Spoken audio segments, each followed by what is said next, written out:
Oh, sport. Le, tolong tukono kopi le. Entek kayak iku.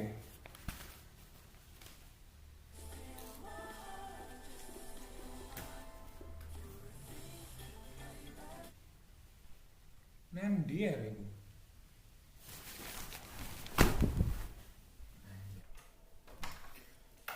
Arek iki.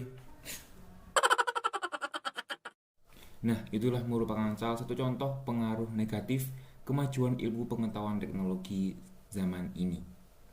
Bagaimana dengan pengaruh negatif dalam bidang lainnya? Ingin tahu? Simak pembahasan berikut ini. Ya, baik. Assalamualaikum warahmatullahi wabarakatuh. Hai, kembali dengan saya dalam materi pengaruh negatif kemajuan iptek bagi kehidupan bermasyarakat, berbangsa, dan bernegara dalam memenuhi ujian praktek PPKN kelas 12 MIPA SMA Negeri 2 Lumajang oleh Bapak Muji Harojono, SPD MMPD. Wah, kita lihat tadi anak laki-laki itu sangat tak patut sekali ya sikapnya terhadap ayahnya sendiri yang menyuruh anaknya untuk membeli kopi saja. Dan hal tersebut merupakan salah satu contoh pengaruh negatif kemajuan iptek. Lalu bagaimana contoh-contoh lainnya dari pengaruh negatif kemajuan iptek itu sendiri? Yuk simak pembahasan berikut ini. Oke. Sebelumnya perkenalkan, nama saya Muhammad Raditya Tirtamaja. Saya dari kelas 12 MIPA 5, absen 17, dan ini merupakan foto saya. Oke, sama. Sebelum saya memasuki materi, saya ada pantun nih. Es krim kemarin terasa basi, sudah hilang semua nutrisi. Beri waktu saya presentasi, mohon dengarkan walau frustasi. Waduh, tahu banget nih ya rupanya. Tahu banget aku kalau misalnya kalian tuh sangat-sangat frustasi. Waduh, bercanda-bercanda. Oke, langsung saja. Setiap pagi mungkin kita bangun karena dengar suara alarm di HP kita. Sambil melek di pinggir kasur, buka HP dulu, update media sosial, dan sehabis mandi langsung berangkat ke sekolah naik ojek online, dan kalau mau jajan tinggal pesan makan. Semua lewat HP kita. Tapi pernah gak sih kepikiran kalau di zaman dulu semua teknologi ini emang belum ada? Terus gimana sih rasanya hidup di zaman sebelum teknologi yang kita kenal ditemukan? Jadi lebih enak mana hidup di zaman sekarang atau tahun 50-an? Pastinya banyak yang jawab lebih enak zaman sekarang. 70 tahun yang lalu jelas belum ada internet, belum ada YouTube video ini, dan tentunya belum ada smartphone. Tiap pagi dibangunin sama jam waker. Kalau mau nelpon orang kita harus pakai telepon ribet yang mesti diputar-putar. Kalau mau dengerin musik kita harus pakai alat gede ini buat mainin piring yang gak kalah gede. Berangkat pergi mesti jalan kaki, kalau jauh baru naik delman. Sungguh sangat ribet. Tapi dimanakah sekarang benda-benda ini? Bagaimana bisa semua hal yang ribet ini dimasukin ke HP kita yang kecil? Jadi, ceritanya ada revolusi yang dipimpin sama teknologi digital.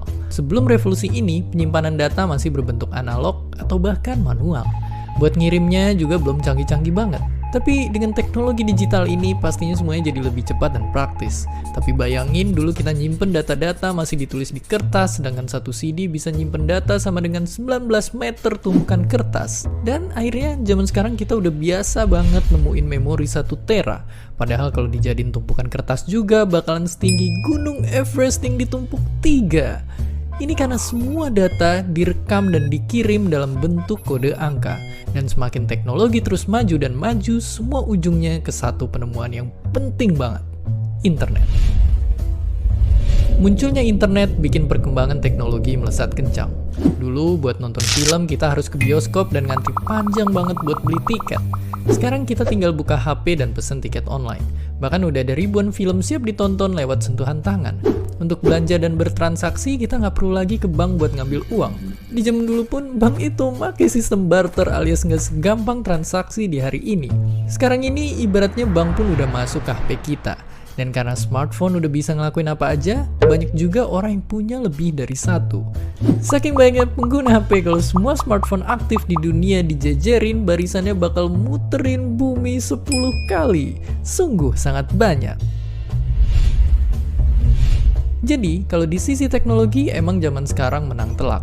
Yang dulu perlu banyak tempat penyimpanan harus kesana kemari atau harus nunggu lama, sekarang ada semua di HP kita.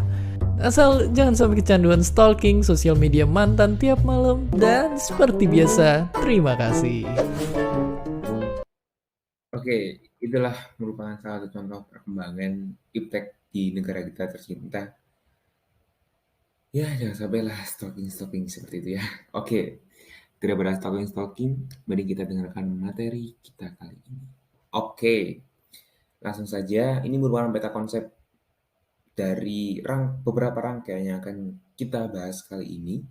Yang pertama itu ada iptek, yang kedua ada pengaruh negatif dalam bidang pendidikan, selanjutnya yaitu sosial budaya, kemudian dalam bidang ekonomi dan pertahanan dan keamanan, serta dalam bidang politik. Mungkin banyak sih yang bertanya, apa sih iptek itu? Masa ada pengaruhnya sama kehidupan kita? Selama ini, apa emang ada pengaruh negatifnya? Banyak sekali pernyataan tersebut dan kali ini akan kita bahas. Oke, langsung aja. Yang pertama, apa sih iptek itu? Apabila kalian tahu, iptek atau disebut sebagai ilmu pengetahuan dan teknologi. Iptek juga sebagai ilmu yang mempelajari mengenai perkembangan teknologi berdasarkan kepada pengetahuan. Ilmu pengetahuan dan teknologi yang berjalan secara beriringan untuk membangun sebuah kemajuan dalam perkembangan global. Dengan kata lain, perkembangan iptek akan selalu mengikuti perkembangan zaman. Kemudian perkembangan iptek itu yang bagaimana sih? Di Indonesia itu sendiri, perkembangan iptek sangat-sangat pesat perkembangannya, terutama dengan maraknya digitalisasi terhadap industri-industri dalam suatu negara yang semakin mendorong kemajuan ilmu pengetahuan dan teknologi. Contohnya, semakin banyaknya handphone yang semakin canggih dengan seiring berkembangnya zaman. Kemudian kita lanjut ke materi inti dari materi kita, yakni pengaruh negatif kemajuan iptek. Yang pertama, yakni dalam bidang politik.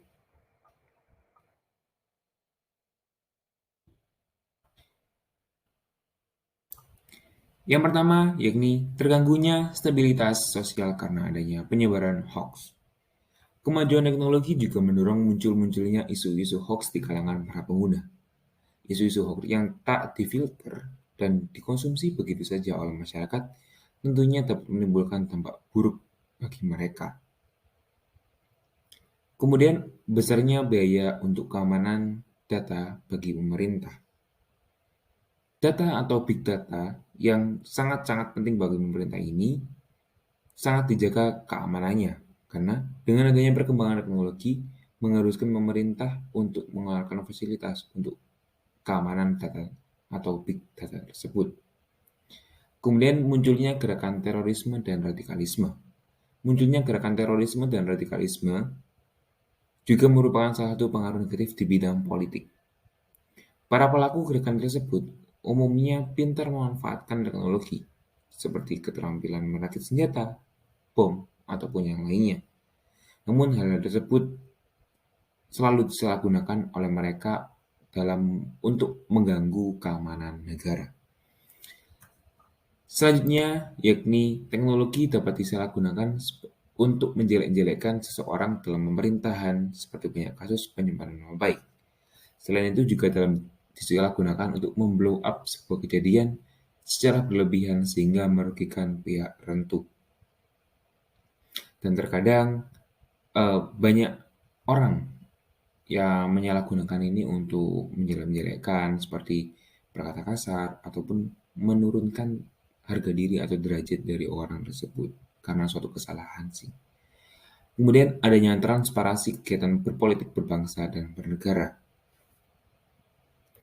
Selanjutnya, ini pengaruh negatif kemajuan iptek di bidang pendidikan. Yang pertama, yakni penyalahgunaan teknologi internet atau cybercrime. Contoh dari penyalahgunaan teknologi internet ini, yakni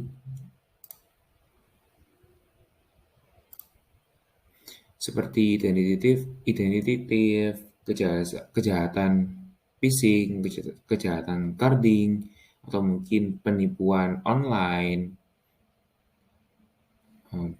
bukan pinjol ya. Kemudian ada peretasan situs dan email dan kejahatan skimming ataupun kejahatan yang lainnya. Kemudian munculnya tradisi serba cepat dan instan. Kemudian yang ketiga, yakni adanya pelanggaran hak kekayaan intelektual. Semakin berkembangnya iptek, semakin banyak juga informasi dan ilmu yang tersebar di internet. Hal ini dapat disalahgunakan oleh pelajar dan mahasiswa dalam mengerjakan sebuah tugas atau mungkin penelitian dan yang lain sebagainya. Bagi pelajar yang malas, tentunya mereka akan memanfaatkan kesempatan ini untuk mencari informasi yang tersedia di Google tanpa memfilter terlebih dahulu. Dan hal ini juga disebut sebagai plagiasi yang dimana plagiasi itu sangat dilarang di dunia pendidikan. Jadi peran dari guru atau dosen sangat diperlukan dalam hal ini. Selanjutnya, yakni munculnya sikap kecanduan teknologi. Contoh dari kecanduan teknologi ini seperti kita yang lama berada di depan gadget ataupun teknologi sehingga lupa waktu. Kemudian contohnya yaitu tidak menghiraukan lingkungan sekitar seperti yang saya lakukan, yang seperti contoh drama di awal video tadi dan yang lain sebagainya. Kemudian timbulnya perilaku yang menyimpang bagi siswa atau mahasiswa. Yang dimana kita ketahui bahwa tugas dari seorang siswa atau mahasiswa itu adalah belajar dan belajar, atau mungkin untuk mempersiapkan kesuksesan di dunia kerja atau di masa depan. Namun hal itu ada beberapa siswa atau mahasiswa yang menyimpang seperti menyalahgunakan untuk melihat video-video yang tidak layak sehingga membuat kecanduan dari siswa atau mahasiswa itu sendiri.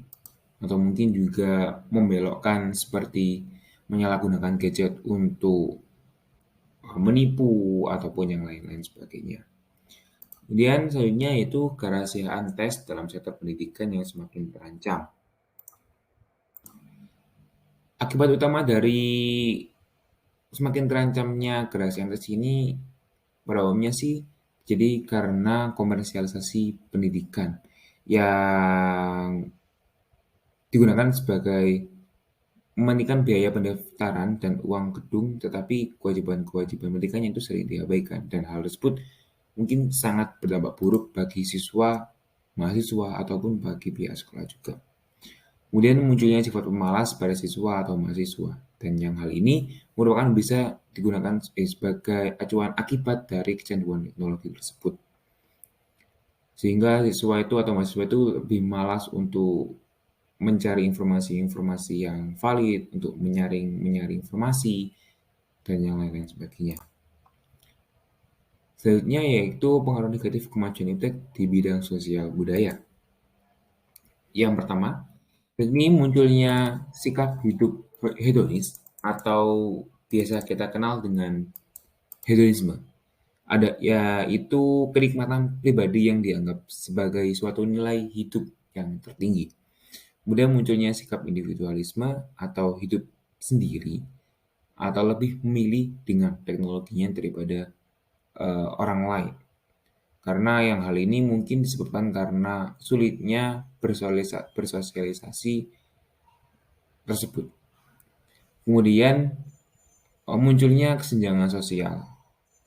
Yang dimaksud dari kesenjangan sosial ini mungkin bisa seperti membuat terciptanya status sosial. Status sosial inilah yang dapat membuat adanya kesenjangan sosial dalam kehidupan bermasyarakat. Sehingga membuat masyarakat itu sulit untuk bersosialisasi satu sama lain. Selanjutnya yaitu munculnya gaya hidup westernisasi atau gaya hidup kebarat-baratan. Yang hal ini dikarenakan masyarakat yang malas untuk menyaring terlebih dahulu budaya-budaya yang datang di negara kita. Dan hal tersebut sangat berdampak buruk bagi negara kita sendiri dan bagi orang itu sendiri. Karena semakin terbelakangnya budaya Indonesia atau budaya negara kita. Kemudian selanjutnya yaitu semakin memudahnya semangat gotong royong, solidaritas, kepedulian, dan kesetiakawanan sosial, serta semakin memudahnya nilai-nilai keagamaan dalam kehidupan bermasyarakat. Pengaruh negatif lainnya yakni dalam bidang ekonomi. Yang pertama, yakni meningkatnya budaya konsumtif pada masyarakat. Konsumtif yang bersifat konsumsi yang menjadikan seseorang menggunakan sesuatu dengan berlebihan atau mengeluarkan uang berlebihan untuk memenuhi kebutuhannya tanpa memikirkan terlebih dahulu bagaimana dampak dan apa manfaat yang kita dapatkan.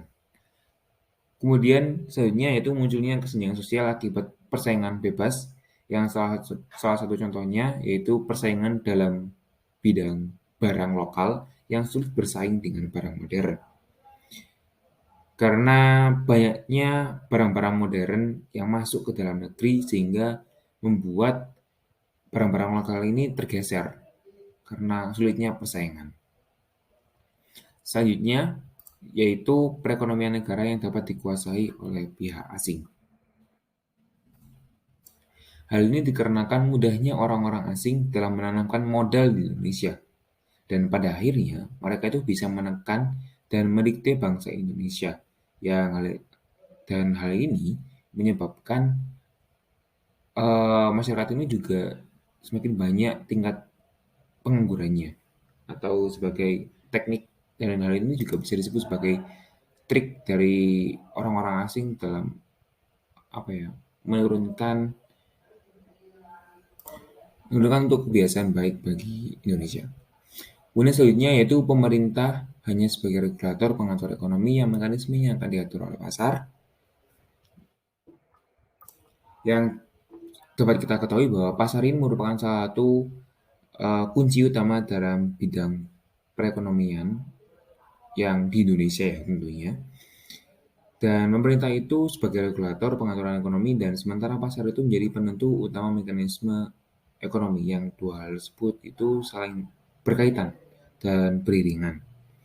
Dan apabila pemerintah tidak mengatur hal itu dengan baik, maka akan berdampak buruk bagi sistem perekonomian di Indonesia atau di suatu negara itu sendiri. Selanjutnya yaitu sektor-sektor ekonomi rakyat yang diberikan subsidi semakin berkurang, koperasi semakin sulit berkembang, dan penyerapan tenaga kerja dengan sistem padat karya semakin ditinggalkan. Karena SDM juga berkaitan ya dengan bidang ekonomi ini. Oke, kemudian kita menuju ke pengaruh negatif yang terakhir yakni dalam bidang pertahanan dan keamanan. Yang pertama, yakni timbulnya terorisme, radikalisme, dan tindakan anarkis dari masyarakat. Dan hal ini juga sudah ada juga di bidang politik tadi. Dan memang hal ini juga saling berkaitan antara politik dengan bidang pertahanan dan keamanan. Kemudian yang kedua itu terjadinya perang informasi dengan memanfaatkan adanya perkembangan serta kemajuan teknologi informasi yang ada. Dan yang ketiga, persaingan di bidang kemajuan iptek yang tidak sehat. Dan yang salah satu contohnya yaitu penyalahgunaan satelit. Dan di mana hal ini digunakan teroris yang melancarkan aksi jahatnya juga menggunakan satelit dalam menyerang sebuah negara. Dan mereka mampu melacak kondisi dan tempat agar serangan mereka berhasil dilakukan. Dan hal ini juga ada kaitannya dengan timbulnya terorisme tersebut.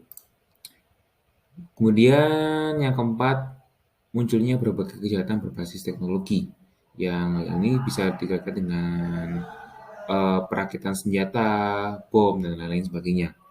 Dan yang kelima, yakni menurunnya peran masyarakat dalam partisipasi menjaga ketertiban negara. Kemudian yang terakhir, yakni munculnya penelitian iptek yang mengancam kode etik hak asasi manusia. Dan ini mungkin sangat krusial ya bagi negara kita. Oke, mungkin itu saja materi yang dapat saya sampaikan mengenai pengaruh negatif kemajuan iptek dalam kehidupan bermasyarakat, berbangsa, dan bernegara. Dan saat ini kita memasuki welcome to quiz time. Oke, jadi saya akan coba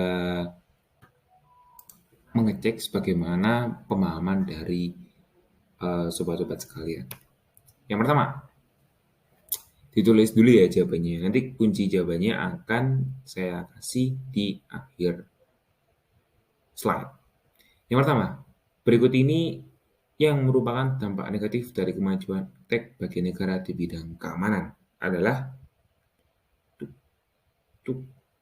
tuk, saya kasih waktu 5 detik ya. 5, 4, 3, 2, 1. Oke, disimpan dulu ya jawabannya. Oke, selanjutnya yakni masuknya budaya asing melalui media informasi dan komunikasi dapat merusak kebudayaan khas bangsa Indonesia. Hal ini merupakan dampak negatif iptek dalam bidang 5, 4, 3, 2, 1. Oke, udah dapat jawabannya? Oke. Yang nomor 3, aspek ekonomi adalah aspek geografi sosial yang berkaitan dengan hal-hal yang ekonomis. Contoh pengaruh negatif kemajuan iptek terhadap aspek ekonomi, yaitu, wah tadi udah kita bahas nih, pasti udah tahu nih yang mana jawabannya benar. 5, 4, 3, 2, 1. Oke, lanjut. Nomor 4, salah satu dampak negatif dari perkembangan iptek di bidang sosial budaya adalah berkembangnya gaya hidup hedonisme. Yang dimaksud hedonisme adalah, nah tadi udah saya katakan, apa itu hedonisme? Coba, mana jawabannya? 5, 4, 3, 2, 1. Oke, ke soal yang terakhir, yakni kebiasaan pelajar melakukan copy paste tugas dari internet tanpa mengubah sedikit pun telah menjadi kekhawatiran dunia pendidikan. Sebagai pelajar yang harus saya lakukan adalah 5, 4, 3, 2, 1. Wah, ini mungkin salah satu soal yang sangat-sangat concern dan relate ya di kehidupan kita. Oke, lanjut. Ini soal salurannya bisa di pause dan dikerjakan terlebih dahulu. Selamat mengerjakan. Oke, langsung saja karena sangat lama banget ya kalau misalnya saya nunggu. Dan ini merupakan jawaban dari quiz time kali ini. Set.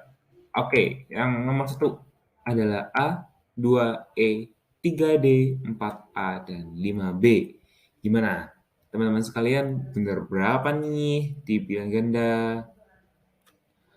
Oke, dan ini merupakan di bawahnya adalah kunci jawaban dari uraian. Yang pertama, bisa dibaca sendiri, perkembangan iptek Indonesia tidak lepas dari pengaruh negara lain.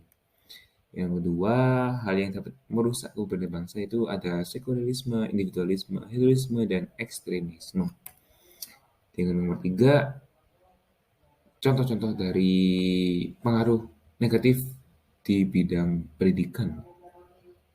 Yang itu tentunya nomor 4 itu jawabannya itu memahami dan mengamalkan nilai Pancasila dan lain sebagainya. Itu bagaimana cara menanggapi. Dan yang kelima itu tujuan dari pengembangan iptek adalah perubahan kehidupan bangsa, depan manusia yang lebih baik, mudah, murah, cepat, dan aman. Dan tentunya juga nyaman dong. Oke, mungkin yang dapat saya simpulkan atau kita simpulkan dari materi kita kali ini yakni ilmu pengetahuan dan teknologi atau bisa disingkat sebagai iptek adalah suatu ilmu pengetahuan tentang teknologi yang dapat memudahkan seseorang dalam menjalani aktivitasnya. Di lain sisi, iptek yang semakin pesat perkembangannya, ada pula pengaruh negatif kemajuan iptek tersebut dalam berbagai bidang seperti ekonomi, sosial budaya, politik, pertahanan dan keamanan, serta di bidang pendidikan yang udah kita bahas tadi. Sehingga dalam kita menyikapi hal tersebut itu harus dengan bijak dan pemikiran yang sangat mendalam dan tidak lupa untuk memfilter dan menyaring terlebih dahulu apa yang kita dapat sehingga dapat berdampak positif bagi kita maupun lingkungan sekitar. Oke, mungkin itu saja kesimpulan kali ini. Oke, ada pantun membuka juga ada pantun menutup. Jalan-jalan ke bandara, tidak lupa membeli makanan. Demikian presentasi saya. Mohon maaf apabila ada kesalahan. Oke, itu saja yang dapat saya sampaikan. Dan mungkin ini daftar pustaka yang saya gunakan dalam teori-teori ini. Dan, yap, sekian. Terima kasih teman-teman sekalian atas perhatiannya, atas waktunya, dan mohon maaf banget kalau misalnya banyak perkataan-perkataan saya yang salah, belibet, terlalu panjang. Saya mohon maaf apabila ada kesalahan. Wabillahi taufiq wal hidayah. Wassalamualaikum warahmatullahi wabarakatuh. Saya pamit undur diri. Terima kasih.